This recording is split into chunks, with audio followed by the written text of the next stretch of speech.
بیمار کی پرستاری اور تیمارداری کرنا یہ فعل معروف ہے. فعل معروف یعنی نیک عمل ہے. معروف یعنی نیک، شائستہ. منکر یعنی ناشائستہ.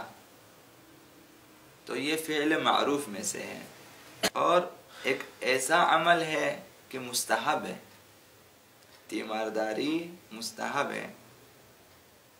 نہ صرف اگرچہ احوال پرسی بھی مستحب ہے کہ ہم لوگ جاتے ہیں کسی بیمار کے پاس اور جا کے اس کی احوال پرسی کے لیے،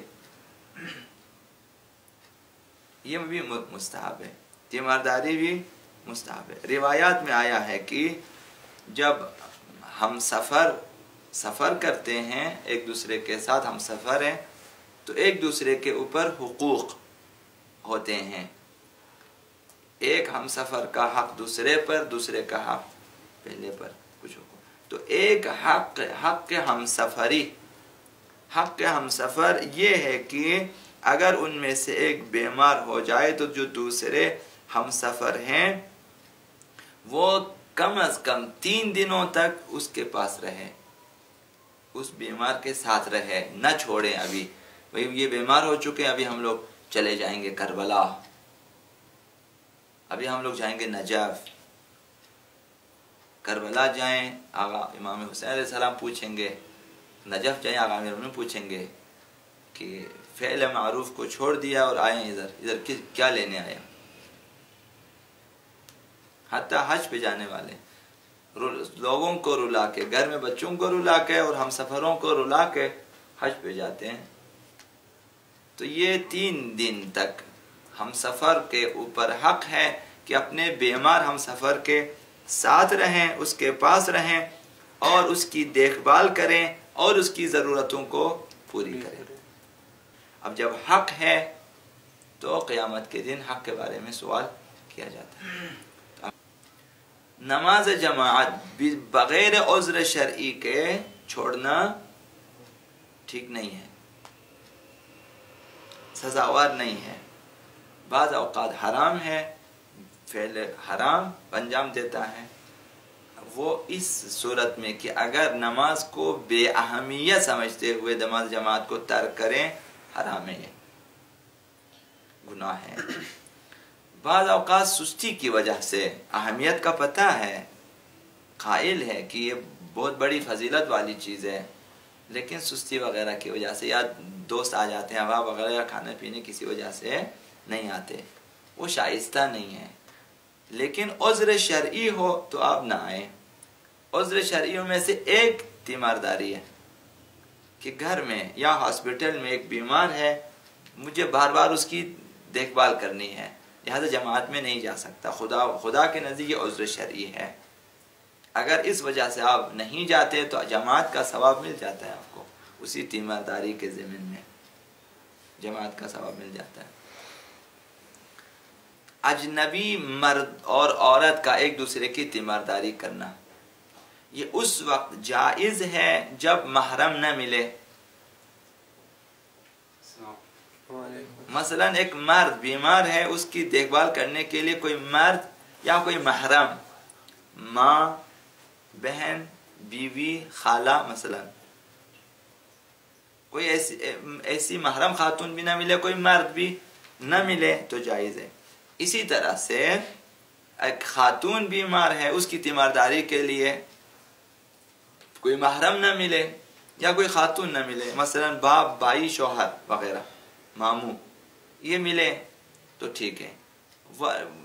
اگر یہ لوگ نہ ملے، یہ محرم افراد نہ ملے تو غیر محرم بھی تیمارداری کر سکتا ہے. لیکن اگر ضرورت پڑے، تیمارداری میں عرض کیا کہ صرف ساتھ رہنا نہیں ہے، ڈاکٹر بھی اسی ضمن میں ہے. جب تک لیڈی ڈاکٹر موجود ہیں خواتین کے لیے، جائز نہیں ہے کہ مرد ڈاکٹر کے پاس جائیں. اور مرد ڈاکٹروں کے لیے بھی جب تک مجبور نہ ہو خواتین کا چیک اپ نہیں کرنا چاہیے.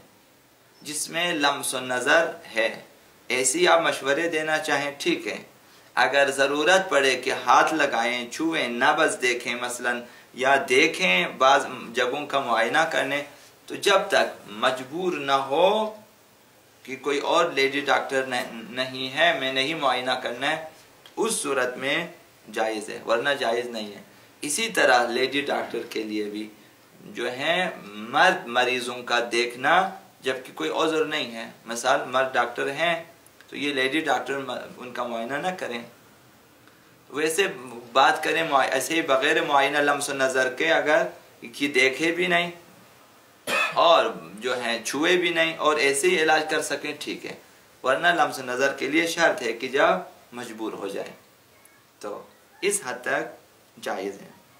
پرستاری اور تیمارداری ڈاکٹر، نرس اور عام افراد کہ جو مریض کی دیکھ بھال کریں، یہ چیز جو ہے کسی خاص گروہ کے لیے مخصوص نہیں ہے بلکہ ہر ایک کے لیے مطلوب ہے، عالم غیر عالم، آفیسر غیر آفیسر، سرمایہ دار غیر سرمایہ دار، سب کے لیے مستحب ہے تیمارداری کریں۔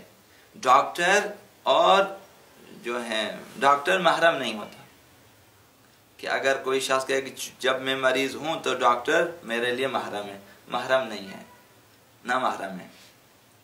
اسی طرح ایک بیمار کے لیے مثلا بیمار مرد ہیں تو جو لیڈی ڈاکٹر ہیں یا نرسز یہ محرم نہیں ہے، ان کے لیے نامحرم ہے۔ لہذا اسلامی مقررات کی رعایت کرنی لازم ہے، ان کے لیے واجب ہے۔ لہذا یہ مختلف عذر پیش نہیں کر سکتے کہ مختلف عذر پیش کریں اور جو ہے اسلامی حدود کو توڑ دیں، یہ ان کے لیے جائز نہیں ہے۔ مثلا کہہ رہے میرا تو پیشہ یہ ہے، میں تو ڈاکٹر ہوں، مجھے تو دیکھنا ہوتا ہے، یہ عذر نہیں ہے۔ یا کہیں کہ مثلا ایک ڈاکٹر ہے، ایک لیڈی ڈاکٹر ہے، مرد ڈاکٹر، کہتے ہیں ہم کار ہیں، مثلا ایک دوسرے کا ہمیں ایک ساتھ کام کرنا ہوتا ہے، ہم ایک ہی ہاسپٹل میں، ایک ہی آفس میں ہیں، مثلا ایک ہی کالج یونیورسٹی میں ہیں، ہمیں کام کرنا ہوتا ہے، یہ بہانے نہیں چلیں گے، یہ بہانے شرعی نہیں ہے، جائز نہیں ہے۔ یا کہیں کہ ہمارے دل صاف ہیں، کس کو پتہ آپ کا دل صاف ہے؟ اگر دل صاف ہے تو شیطان اس کو پہلے ہی فارغ کر دے گا۔ جب آپ کا دل بھی ہے اور صاف بھی ہے تو شیطان کدھر چھوڑے گا آپ کو؟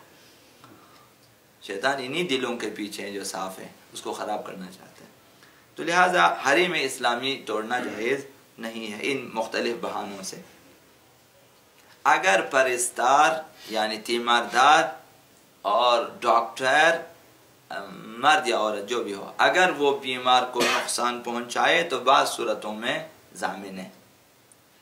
مثلا کہ ایک خاتون اپنے پیٹ میں موجود بچے کو گرانا چاہتی ہے، وہ سیدھی چلی جاتی ہے ڈاکٹر کے پاس، ڈاکٹر صاحب ہم نے اپنے بچے کو ضائع کرنا ہے، تو ڈاکٹر صاحب ٹیکا لگا لیتے ہیں تو پیٹ میں بچہ مر جاتا ہے، اور پھر جو ہے کسی طرح سے اس کو نکال لیتے ہیں، یا آپریشن کے ذریعے یا مشین کے ذریعے اس بچے کو کاٹ کاٹ کے نکالتے ہیں۔ تو یہ دیا واجب ہے، اس پر بھی دونوں ضامن ہیں، عورت بھی اور ڈاکٹر بھی۔ تو جب ڈاکٹر حدود شرعیہ کی جو ہے اس کے نہ کریں تو وہ ضامن ہے۔ مثلا ایک ڈاکٹر ایسا ہے کہ جسے معلومات نہیں ہے، تجربہ نہیں ہے، لیکن ڈاکٹر بنا ہوا ہے، اب ایسے علاج کرتے اگر بیمار کو نقصان ہوا شرعاً وہ ضامن ہے۔ مثلا مر گیا، یہ قصاص ہو سکتا ہے۔ مثلا اگر یہ دیا بھی دینا چاہے تو 100 اونٹ کی قیمت دینی ہے اس کو، ایک شخص کے مت میں۔ لیکن ہمارا معاشرہ ایسا ہے کہ یہاں ہر چیز چھپ سکتی ہے، چاہے کسی کو مارا بھی ہو، کون پوچھتا ہے ڈاکٹر سے؟ یہاں ہر چیز ممکن ہے پاکستان۔ تو بعض امور میں اگر ڈاکٹر سہل انگاری کرے، نیند میں آ جائیں، مثلا آپریشن کریں نیند میں، غنودگی ہے، غلط آپریشن کریں، ذمہ دار ہے وہ، سستی کریں، تجربہ نہ ہو اور آپریشن کریں، یا ایسی دوائی دیں، تو یہ ہم لوگ بھی اس میں شامل ہیں، کسی کو دوا تجویز نہ کریں۔